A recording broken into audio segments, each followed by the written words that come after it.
Ho dato mandato di perseguire tutte le azioni contro la decisione della Regione Veneto, che è totalmente irragionevole.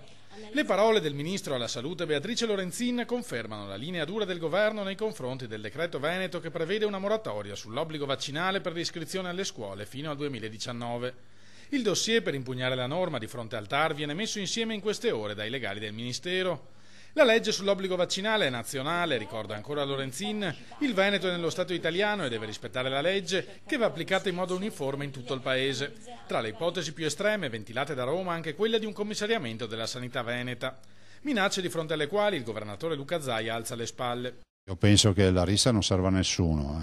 Ho visto altre volte queste minacce, prova ne sia che facciamo un referendum per l'autonomia con una sentenza in mano, non è che c'è una gentile concessione.